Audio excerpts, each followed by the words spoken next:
तुम्ही पण पुणे, मुंबई किंवा बाहेर आपल्या घरापासून बाहेर सिटीच्या ठिकाणी जर राहत असाल ना, तर तुम्हाला पण हे सगळे प्रॉब्लेम फेस करावे लागत असतील. हे मी 100% तुम्हाला खात्री देऊन म्हणजे काय म्हणते ती गॅरंटी देऊन सांगते.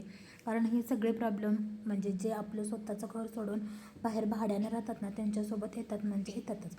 तर नमस्कार मंडळी, मी सोनाली स्वागत करते तुमचं आणखीन एका माझ्या डेली व्लॉगच्या व्हिडिओमध्ये.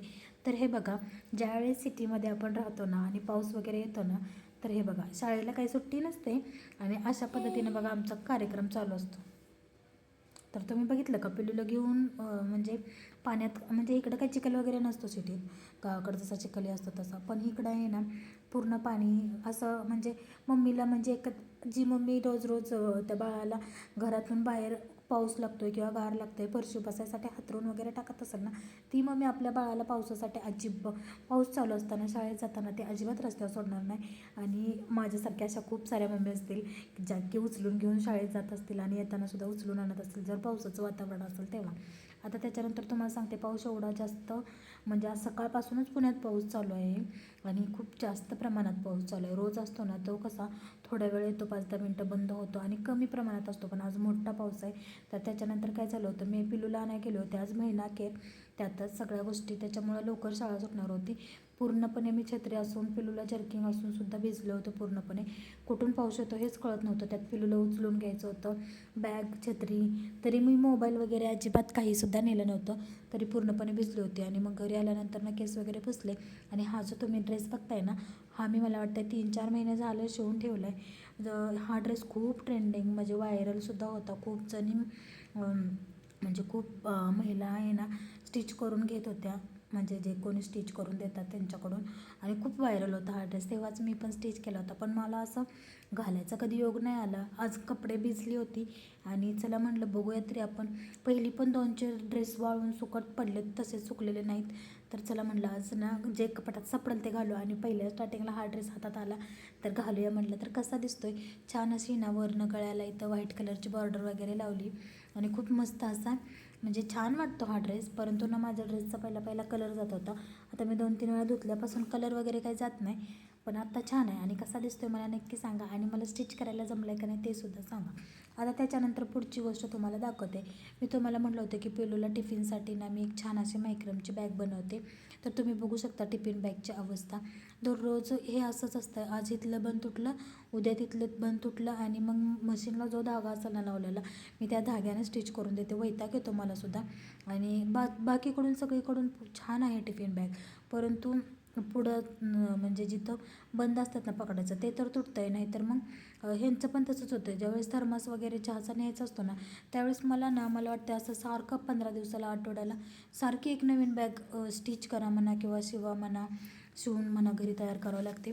तर तुम्ही बघू शकता अशा जर पिशव्या दिल्या ना तर एका दिवसाचं तुटून येतात, एवढ्या हलक्या पिशव्या असतात ह्या. आणि त्याच्यामुळं मग मी स्वतः घरी शिवते, स्टिच करते बॅग.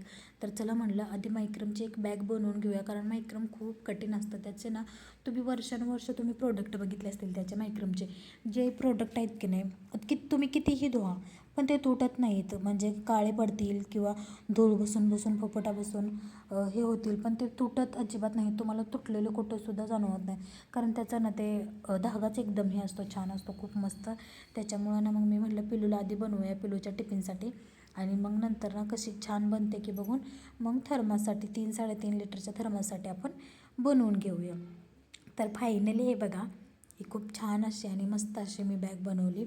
तर पिल्लूला सांगितलं होतं की मी पिल्लू बॉटल आणि मला डबा आणून दे, मी याच्यामध्ये ठेवून बघते की बाबा कसा म्हणजे हे होतं आहे. तो त्याचं चाललं होतं शाळेतनं आलं का तुमची पण मुलं पहिली कार्टून बघतात का. आमच्या पिल्लूला तर सगळ्यात जास्त आणि महत्त्वाचं म्हणजे कार्टून आणि टी व्ही असते. तर बाईक, फिश, त्याच्यानंतर वेगवेगळ्या प्रकारचे टॉयज म्हणजे गाड्या, हे सगळं त्याला आवडतं. त्याच्यानंतर ॲनिमल्स वेगवेगळे, जास्त करून डिस्कवरी आवडतं, तर ते बघत असतो सगळं. तर आता बघा ही जी बॅग आहे की नाही, याच्यामध्ये एक बॉटल आणि त्याचा डबा खूप छान पद्धतीने बसतो, तुटण्याचं टेन्शन नाही.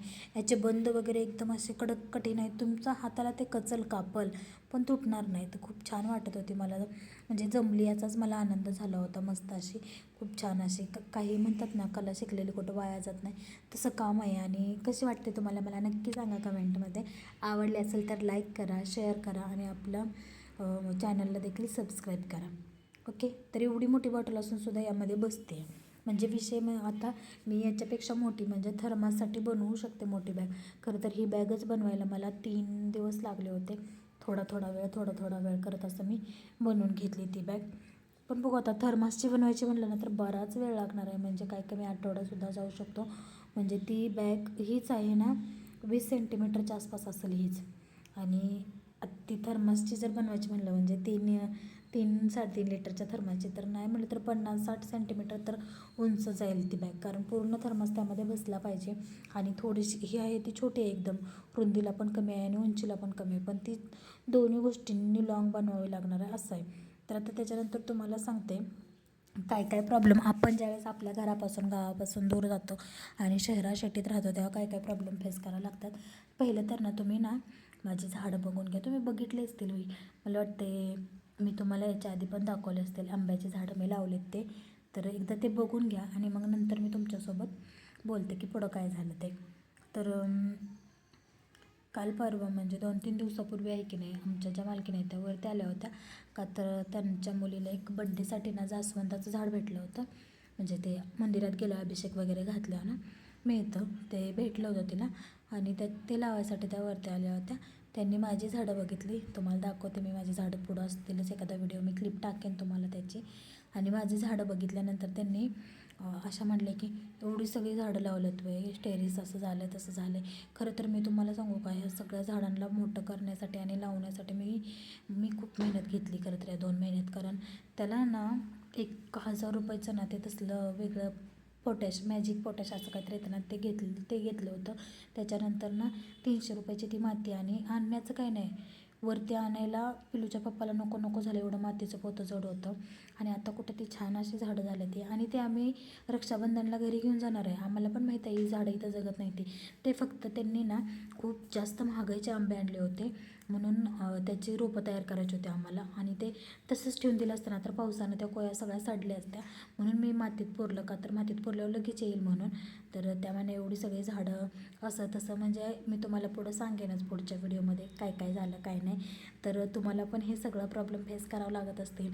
आणि सगळे भाडेकरू जे भाड्यानं वगैरे राहतात ना ते सगळेजण ह्या गोष्टी म्हणजे काय म्हणतात रिलेट करत असतील. कारण खूप सगळ्या गोष्टी अशा असतात की ना ते काय म्हणतात ना स्वतःचं खायचं आणि दुसऱ्यांचं बोलून घ्यायचं ना तसं सगळ्या गोष्टी झालेल्या आहेत. पण चला असू द्या, ह्या सगळ्या गोष्टी आता होतच राहणार. आता आम्हाला ना भूक लागली खरं तर पावसातनं भिजून आलो आहे आणि आता आमचं खायचं चाललं आहे. तर कसा वाटला व्हिडिओ नक्की सांगा आणि चॅनलला सबस्क्राईब करा.